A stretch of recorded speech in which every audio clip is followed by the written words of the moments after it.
بل باز هم مهماندار هستم. مهمان ما هم محترم استاد غلام رضا راسخ هستند، استاد روانشناس. خوش آمدید استاد، صبح شما بخیر.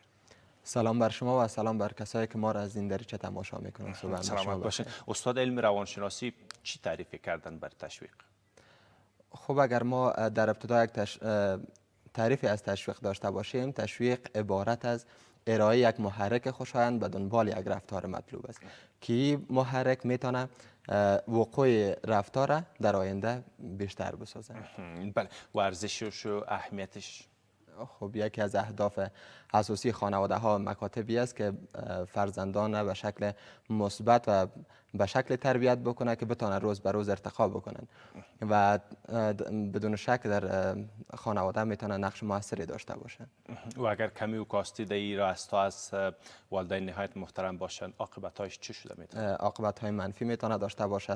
تشویق با وجودی که یک محرک خوشایند است، ولی اگر به شکل صحیح و درستش انجام نشه میتونه که عاقبت بد و ناگواری داشته باشه و خود تشویق داره اصول و شرایطی می باشه. سر شرط شروع صحبت میکنیم استاد، سر ارزشش هم صحبت کردیم، ولیکن لازم هستند که والدین محترم باید بفهمند که برای اولادشان مسائل تشویقی را در اسکیجولشان داشته باشند. بعد کدام موارد را میتونن که برشان مد نظر بگیرن و جاگزین در تقسیم اوقات روزمرهشان؟ اگر ما بیایم روی تشویق مستقیما صحبت بکنیم، تشویق خودش قسمی که قبلا گفتیم یک محرک خوشایند است و این محرک میتونه در موقعیت‌های گوناگون شکل‌های گوناگونی را داشته باشه.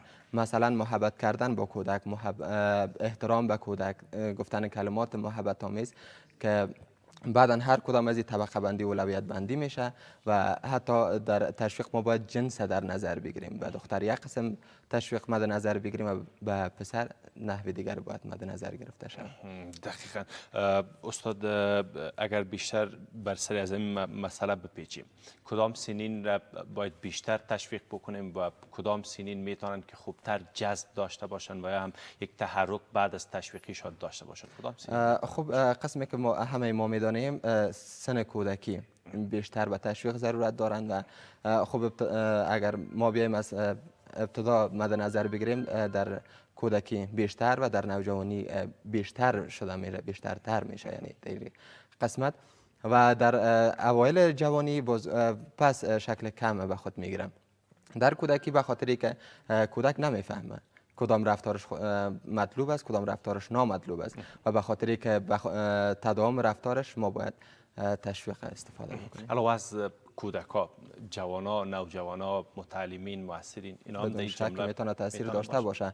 نوجوانان نحو تشویقشان فرق میکنه، مثلا بیشتر خوش دارن که در جمع مورد تحسین و تشویق قرار بگیرن، ولی کودکان به نحو بسیار کوچک تشویق میتونه راضی شوند، مثلا بوسیدن، با آغوش گرفتن و گفتن کلمات محبت آمیز و احترام آمیز. تشویق انواع و اقسام خود را دارن. مثلا میشه کسی را با یک سرتیفیکت تشویق بکنه، میشه که کسی را اگر کارمند باشه بستش ارتقا بده یا ماش اضافه بکنه، یا میشه که نقدی هم بوده باشن مبلغ پول را برای کسی بدن به عنوان تشویقی یک کار خوب را انجام داده باشن، یا هم اگر در سر شانه‌اش هم بزنیم که بگویم آفرین کار خوب کردی، هم تشویق. کدام تشویق میتونه تاثیر خوب داشته باشه؟ تشویق میتونه تاثیر خوب داشته باشه که تداوم داشته باشه.